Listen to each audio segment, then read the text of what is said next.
ఎన్నో ఏళ్ల నుంచి ఇక్కడ వైష్ణవి మాత దేవాలయం ఉంది. ఈ దేవాలయాన్ని కూల్చేయాలని కొంతమంది ప్రయత్నిస్తున్నారు. అందులో ముఖ్యంగా ఒక పొలిటికల్ గేమ్ ఇక్కడ ఆడుతున్నారు అని చెప్పడానికి ఒక నిదర్శనం అని చెప్పుకోవాలి. ఎందుకంటే దాదాపు ఇంట్లో అందరున్నప్పుడు ఒక చిన్న బేబీ అంటే ఒక 2 మంత్స్ బేబీ ఇంట్లో ఉన్నప్పుడే అటాక్ చేశారు. ముఖ్యంగా హైడ్రా అనుకున్నారు అందరూ. అంటే వార్తల్లోకి రాగానే ఇది హైడ్రా అనుకున్నారు. రేవంత్ రెడ్డి చేయిస్తున్నారు అని జెప్పేసి చాలా మంది లైట్ తీసుకున్నారు. కొంతమందయితే ఎందుకులే రేవంత్ రెడ్డి జోలికెళ్ళడం అని జెప్పేసి కూడా చాలా మంది లైట్ తీసుకున్నారు. కానీ ఇది మనం ఇప్పుడు ఎక్స్‌పోజ్ జేయడానికి వచ్చాము. ఏంటంటే ఇప్పుడు మెయిన్ స్ట్రీమ్ ఛానల్స్‌లో ఇది హైడ్రా పేరుతో వైరల్ అయ్యింది. కానీ ఈ గాజుల రామారం ఇప్పుడు ప్రస్తుతం మనమున్నాము. గాజుల రామారం వైష్ణవి మాత టెంపుల్‌లో ఉన్నాము. ఇక్కడ ఈ దీనికి సంబంధించి ఈ ట్రస్ట్‌కి సంబంధించి వాళ్ళు మనతో పాటున్నారు. వీళ్ళతోనే మాట్లాడే ప్రయత్నం చేద్దాం. అసలేం జరిగింది? పొద్దునొచ్చి ఎర్లీ మార్నింగ్ వచ్చి వాళ్ళ ఇంటిని అలాగే సత్రాలను కూల్చేశారు అని అంటున్నారు. మరి వాళ్ళని అడిగే ప్రయత్నం చేద్దాం. అమ్మ నమస్కారం. నమస్కారం అమ్మ. అమ్మ మీరు చెప్పండి. అసలు ఆ రోజు ఏం జరిగింది? పొద్దున ఈ బాబు కూడా ఇంట్లోనే ఉన్నారు అని చెప్పేసి అంటున్నారు. అసలేం జరిగిందంటారు? అమ్మ ఈ బాబే కాకుండా 6 మంది పిల్లలమ్మ. ఈ బాబు 1 ½ వీడు చిన్న 11 ఇయర్స్, ఇంకా 6 ఇయర్స్, 4 ఇయర్స్ అందరూ పిల్లలు పడుకొనున్నారు. అమ్మ, నాన్న అందరూ పడుకొనే ఉన్నారు. అసలు ఏం అటాక్ అమ్మా అది మాకు తెలీదు. ఎనక నుండొచ్చారు. అంటే ఇక్కడ రోడ్డుంది. ఇటు రోడ్డు శివాలయము నరసింహస్వామి రోడ్డు గూడా కాకుండా, సత్యనారాయణ స్వామి రోడ్డు గూడా కాకుండా, వెనక రాళ్ళు గుట్టలలో నుండి ఒక ఆర్మీ ఎలా వస్తుందో అలా వచ్చేసి ఫస్టు కలీము ఆర్ఐ ఆయన కుమార్ అనేసి రాజు సగ్గురా కల్ప అతను. అసలు మొత్తం ఈ గేమ్ అంతా రాజు సగ్గురా కల్ప అనేసి వాళ్ళకి దేవస్థానం, ఇది దేవస్థానానికి ఒకసారి అలాట్‌మెంట్ అయిపోయిందమ్మా ల్యాండ్. ఇది మేము హైకోర్ట్‌లో వీళ్ళందరూ ఇలా బెదిరిస్తున్నారు, విసిగిస్తున్నారు. అక్రమంగా గోడలు కట్టారు. కోర్ట్ ఆర్డర్ మాకుంది. మేము అమౌంట్ కట్టమనంటే ఫ్రీ ఆఫ్ కాస్ట్ అడిగాము. ఫ్రీ ఆఫ్ కాస్ట్ ఒప్పుకోవట్లేదు. మా నాన్న చెప్పులు అరిగేదాకా తిరిగారు. మేము పబ్లిక్ కోసం, భక్తుల కోసమే ఇది యాత్రా స్థానం చేయాలనుకుంటున్నాము అనేసి నాన్న చాలా మందికి ప్రతి అంటే కలెక్టర్‌కి, ఎంఆర్‌ఓకి, రెవెన్యూ డిపార్ట్‌మెంట్, ఆర్‌డీఓ ఆఫీస్‌కి ఎక్కడంటే అక్కడ వెళ్లి రికమెండేషన్స్ చేయించుకున్నారు. కానీ ఒప్పుకోలేదు. ఫ్రీ ఆఫ్ కాస్ట్ కుదరదు. డబ్బులు కట్టాల్సిందని. సరే మళ్ళీ కడతాను. ఒక 100 సంవత్సరాల బ్యాక్ గుడి గదా ఇది. విరిగిపోయిన గుడి నేను పునర్నిర్మాణం చేశాను. ఆ టైమ్‌ది కడతాను అని చెప్తే అట్లా ఒప్పుకోకుండా ఆ టైమ్ రేట్ వచ్చేసి 5,00,000. 1998 రేట్ వచ్చేసి 5,00,000 కట్టమన్నారు ఎకరానికి. అంటే 50,00,000. అప్పటికే మా ఆస్తులు మేము ఉన్నాయి అన్ని గూడా అమ్ముకొని ఆ రోడ్ ఏయించడం, గుడులు కట్టడం. నాన్న గూడా కొద్ది మొహమాటంగా ఫండింగ్ జేయడానికి నాన్న గూడా ఎక్కడికి తిరిగేది గాదు. ఇప్పుడు అదే నాకు సేమ్ అదే ఉంది. ఎక్కడన్నా ఎళ్లి అడగాలి, చేయాలన్నా. కానీ ఇప్పుడు దేవాలయం డెవలప్‌మెంట్ చేయాలంటే అది కావాలి కంపల్సరీ. మేము ఇప్పటికి గూడా ఇన్ని రోజులవుతుంది. హెచ్ఎల్ కాలనీ ఉందా? లేదా ఇక్కడ ఆదర్శ్ నగర్ ఈ చుట్టుముట్టు సూరారము, షాపూర్ అన్నీ ఉన్నాయి. ఎక్కడికి ఎళ్ళేసి గుడి డెవలప్‌మెంట్ కోసం మాత్రం కలెక్షన్ చేయలేదమ్మ. అయితే ఆ రోజు జరిగిందేందంటే వాళ్ళు వచ్చేసి అందరు పడుకున్నప్పుడు ఒక ఇంటిమేషన్ గూడా లేకుండా 6 రూమ్‌లమ్మ మీరిప్పుడు చూడండి. 6 రూమ్‌లలో 2 రూములు మిగిలాయి. ఆ 2 రూమ్‌లలో పని వాళ్ళుండేవాళ్ళు. వాళ్ళని నేను పంపించేసి ఆ రూమ్‌లలో మేము వండుకుంటాం. ముంగటి రూమ్‌లు పగుళ్ళున్నాయి. మొత్తం పర్రెలు వాసాయి. మీరు వీడియోలో చూపించండి. అవి తీసేసి అవి ఇరగ్గొట్టేసాం. ఇరగ్గొట్టేసి కడుతున్నాం. కడుతుంటే ఏమో అక్రమ నిర్మాణాలు అనేసి V6లో ఇచ్చారు. భూ కబ్జాదారులు అక్రమ నిర్మాణాలు అమ్ముకుంటున్నారు. ఇలాంటి అన్ని నిందలు పెట్టారు. ఇక్కడున్నది మీరు సత్యం చూపిస్తున్నందుకు ఫస్ట్ మీ ఛానల్ వాళ్ళకి కూడా నేను నమస్కరించుకుంటున్నాను. ఇంకొకటి 6 నెలల ముందు ఒక 6 టీవీ అనే అతను నవీన్ అని ఉన్నాడు. ఆయనకి కూడా పిలిసి మేము ఇక్కడ ప్రెస్ క్లబ్ ఇలా మీట్ పెట్టాలి అనంటే మేమే పెడతామమ్మా, మేమే చేస్తాం అనేసి ఒక 3 టీవీలు టీవీ5, 6 టీవీ ఏమేమో తీసుకొచ్చి ఇలాగే పెట్టాడు. పెట్టేసి మాట్లాడాడు. మాట్లాడిచ్చి మా వీడియో వాయిస్ తీసుకున్నాడు. తీసుకున్నాక ఇవి వేయడానికి ఏమన్నా డబ్బులు ఇవ్వాలా అంటే, ఇవ్వాలమ్మా ఇంత అవుతదంటే, సరే అని 2,000 ఇచ్చాము.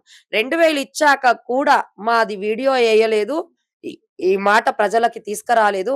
పబ్లిక్ దృష్టికి తీసుకురాకుండా జరుగుతుందంటే ఇది రాజకీయం కాకుండా ఇంకేంటి. ఇది మొత్తం రాజకీయమే. ఇప్పుడు ప్రస్తుతం మీరేవైతే ఆరోపిస్తున్నారో ఎవరున్నారు అసలు మీ చుట్టూ? అంటే వాళ్ళ వెనక ఎవరున్నారు? ఈ ఎమ్మెల్యే ఎవరైనా ఉన్నారా? ఇప్పుడు కార్పొరేటర్లు నేను ఎవరైనా ఉన్నారా? పేర్లయితే ఎవ్వరికీ చెప్పనమ్మా. హ్మ్. ఎవరున్నారో ఏమో అమ్మవారే కొన్ని రోజులల్లో సేమ్ నాకు చేసిన ప్రాబ్లమ్స్ ఏమున్నాయో నేనొకటే అమ్మవారికి నమ్ముకున్నాను గనక. కర్మ అన్నది ఎవరికీ తప్పదు. వాళ్ళే వచ్చి వాళ్ళకి అమ్మవారు ఎప్పుడైతే కౌంట్ డౌన్ మొదలుపెడతదో నేనైతే చెప్తుంది ఇదొకటే. నేను బయట వాళ్ళైతే "ఏయ్! నా తమ్ముడిని కొట్టావు, నా అన్నని కొట్టావా" అని వాళ్ళు ఉరికొస్తారు.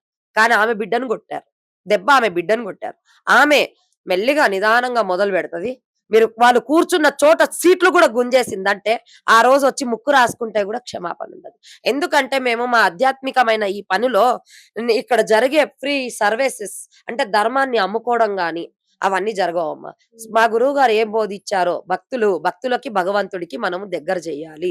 వాళ్ళ కోసం మనము ఎప్పుడూ నిత్యం ప్రార్థన జేయాలి. ప్రార్థన అంటే వాళ్ళు బాగుండాలి. యజ్ఞాలు జేయాలి. ఇవన్నీ ఇదే వేలో నడుస్తుంది. యజ్ఞానికి ఎంత అమ్మా అంటే నువ్వెంత ఇయ్యగలుగుతావు అడుగుతాను. అవన్నీ ఇక్కడ హ్మ్. లేవమ్మా. అలాంటి బిజినెస్‌లు లేవు. ఇక్కడ అభిషేకాలకి బిజినెస్‌లు లేవు. ఏ దానికి బిజినెస్. మీ మనసు పూర్తిగా మీరు ఏమి ఇచ్చినా ఇక్కడ దేవాలయాన్ని డెవలప్‌మెంట్‌కి పనికొస్తాయి. అంటే ఎప్పటినుంచి ఉంటున్నారు? ఈ టెంపుల్ ఇష్యూ ఎప్పటినుంచి బయటపడింది? అంటే ప్రస్తుతం మాకేమో మొన్న మొన్న తెలిసింది. కూల్చేశారంట. అది కూడా బేబీ లోపలున్నప్పుడు. హైడ్రానేమో అని జెప్పేసి అనుకున్నాము. అసలు ఎప్పటినుంచి మీరుంటున్నారిక్కడ? ఇక్కడ 40 ఇయర్స్ నుండి మేముంటున్నామమ్మా. ఇది వచ్చేసి 2008 నుండి 7 నుండి మొదలుపెట్టారు. 2008లో కోర్ట్ ఆర్డర్ గూడా ఉందమ్మా. మంచిగా కోర్ట్ ఆర్డర్ ఏముందంటే, అమౌంట్ కట్టడానికి మా దగ్గర ఇప్పుడు లేవు. దే దేవాలయాలు డెవలప్‌మెంట్ అయినంక మేము కడతాము అనేసి నాన్నగారు కోర్ట్‌లో అడ్వకేట్స్ ద్వారా చెప్పిస్తే, ఇక్కడ కళ్యాణ మండపం, గురుకులం, దేవాలయాలు, గోశాల అంటే మొత్తము అందరికి అన్నదాన సత్రం అని ఇవన్నీ కట్టాలి. సన్నిధానాలు. హ్మ్. ఇలాంటివి ఉండాలి. దేవస్థానాల్లో ముఖ్యమైనయి ఏం అవసరమో వాటికే ఇక్కడ స్థానం నాన్న పెట్టింది. అంతే. ఇంకా వేరేగా బిజినెస్ పార్ట్ అది లేదు. అయితే అవి పెట్టినందుకు 2007లో రాజు సగృహకల్ప బిల్డింగ్స్ కట్టడం మొదలుపెట్టిందమ్మ. వాళ్ళ ల్యాండ్ వాళ్ళు కొద్దిగా వాళ్ళకి వీళ్ళకి అమ్ముకున్నారు, చేసుకున్నారు. రాజు సగృహకల్పకొచ్చింది. తర్వాత ఇంకా ల్యాండ్ ఇక్కడ కన్నుబడింది. ఇది ఓపెన్ ప్లేస్ ఉంది. దేవాలయాల దగ్గర ఖాళీ. దేవాలయాలు అవసరమా? కూల్చేయండి. 2009లో వచ్చేసి పెద్ద బుల్డోజర్ విగ్రహాలు బయటికి తీసేశారు. 2009లో. ఓకే. కోర్ట్ ఆర్డర్ ఉంది అని చెప్తే కూడా కోర్ట్ ఆర్డర్‌ని వాళ్ళు ధిక్కరించారు. హ్మ్. కోర్ట్ ఆర్డర్‌ని గౌరవించలేదు. హైకోర్ట్ ఆర్డర్ మళ్ళీ అది కూడా. ధిక్కరించారు. ధిక్కరించడం ఇప్పుడు కోర్టు నుండి కోర్ట్‌లో కేసున్నప్పుడు విగ్రహాలు బయటికి తీయొచ్చా తల్లి? చెప్పండి మీరు. విగ్రహాలు బయటికి తీశారు. ఇది కూల్చడానికి పెద్ద హిటాచీ బుల్డోజర్ వచ్చింది. మన విశ్వ హిందూ పరిషత్ కుకట్పల్లి నుండి బజరంగ్ దళ్ వీళ్ళంతా వచ్చేసి హిందూ వాహిని వీళ్ళందరూ వచ్చేసి పడుకున్నారమ్మ బయట. జస్ట్ ఇంత ఒక చెయ్యి అంత 1/2 ఫీట్ అంత వరకు వాళ్ళకి టైర్‌లొచ్చాయి వాళ్ళ దగ్గరికి. హుహు. తర్వాత లోకల్ ఎమ్మెల్యే గారున్నారు. ఆయనకు ఫోను చేస్తే నేను వాళ్ళతో మాట్లాడతాను. మీరు వెళ్ళిపోండి అని చెప్పాక 3 రోజులకేనమ్మా పెద్ద కార్యం జరిగింది. ఏంటంటే వాళ్ళకి అఘోరం జరిగింది. మన తెలంగాణ, తెలంగాణ గాదు అప్పుడు ఆంధ్రప్రదేశ్ ఆంధ్రప్రదేశ్. ఉండేది. ఆంధ్రప్రదేశ్‌లో మన వైఎస్ఆర్ రాజశేఖర్ రెడ్డి సీఎంగా ఉండేను. ఆ బుల్డోజర్ పోయిన 3 రోజులకమ్మా ఆయన నల్లమలలో హెలికాప్టర్ క్రాష్ అయింది. అప్పుడు నుంచి ఆ బిల్డింగ్‌లన్నీ ఆగిపోయాయమ్మా. హ్మ్. అంటే ఇది అమ్మవారి శ్రాపమేనా? వాళ్ళ బిల్డింగ్‌లు ఆగిపోయాయి. సత్యం. అమ్మవారి శ్రాపం. మళ్ళీ ఎందుకు ఆ నరేందర్ రెడ్డి జనరల్ మేనేజర్ గూడొచ్చి ఇన్ని రోజుల నుంచి మా బిల్డింగ్‌లు ఆగిపోయాయని 3 సంవత్సరాల క్రితం వచ్చి ఇక్కడ ముక్కు రాసుకొని, ఇప్పుడు నేను మీ దగ్గరికి రాను, మీరు మా దగ్గర రాకండి, మా పనులు జరగనియండి అని 3 సంవత్సరాల కింద వచ్చి అమ్మ సాక్షిగా ఈ గుఫలో చెప్పిపోయాడు. వాళ్ళ ఫ్యామిలీని తెచ్చాడు. ఇక్కడున్న ఎవరైతే బిల్డింగ్స్ దగ్గరికి కలెక్టర్‌లు ఎవరెవరు వస్తారో హ్మ్. తీసుకొచ్చాడు. కానీ నందకుమారి ఎవరితో కలిసున్నాడో తెలీదు. నందకుమార్ అనే వ్యక్తి రాజు సగ్గురాకల్ప వ్యక్తి కింద మన ల్యాండ్ టీఐఏసీ ల్యాండ్ కిందొస్తుందమ్మా ఇది. హ్మ్. ఆ ల్యాండ్ గూడా అమ్మాడు. ఈ టెంపుల్‌కి కొలిసిచ్చిన ల్యాండ్ అమ్మేసాడు. సిటీ ప్యాలెస్ ఎనకాల అటు సైడ్ మన హెచ్ఎల్ కాలనీ, ఆదర్శ్ నగర్, మెట్కాన్ గూడా అంటే కింది బార్డర్ సైడ్‌లో మొత్తం అందరి దగ్గర డబ్బులు తీసుకోవడం వాడు చేసిన ఇవన్నీ పనులు. అమ్మేయడం. మరి ఇవన్నీ చేసినప్పుడు ఆయన మీద ఎందుకు ఏమి చర్యలు తీసుకోవట్లేదు? చర్యలు తీసుకోకుండా గవర్నమెంట్ ఉద్యోగి మన సీఐలు, ఎస్ఐలొచ్చి "నువ్వేంటి గవర్నమెంట్ వాళ్ళతో మాట్లాడుతున్నావు? ఉన్నదున్నది మాట్లాడడానికి గవర్నమెంట్ ఏంటిది? ఇంటి చుట్టమా మీకు? గవర్నమెంట్ అడ్డు పెట్టుకొని మీరు చేస్తున్న పనులన్నీ అరాచకాలు. తప్పుడు అరాచకాలు. గవర్నమెంట్ కరెక్ట్‌గుంటుంది. అది నడిపే వాళ్ళు కరెక్ట్‌గా ఉంటే గవర్నమెంట్ చేసే పనులన్నీ కరెక్ట్ చేస్తుంది. గవర్నమెంట్ అని దాన్ని బ్లేమ్ చేసుకుంటూ ఇలాంటి దుండగులు ఎనకాల మొత్తం లూటీగాళ్ళు మొత్తం వీళ్ళ వల్ల మాలాంటి వాళ్ళ మీద దెబ్బ పడుతుందమ్మా. ఈ రోజు వరకు మేము 40 సంవత్సరాల నుండుండి ఏమి సంపాదించలేదమ్మా ఇక్కడ మేము. మా బాత్రూమ్స్ చూడండి, మా ఇండ్లు చూడండి. మేము వాటిలల్లో వండుకుంటూ అది ఆశ్రమం అది. ఇల్లు ఎంతనో అది ఆశ్రమం అంతా. అక్కడే ఎంతో మంది వేల మందికి అన్నము భోజనాలు వండి ఇక్కడ జరిగే ప్రోగ్రామ్స్‌కి పెడతాను. ఆ వంటకాలన్నా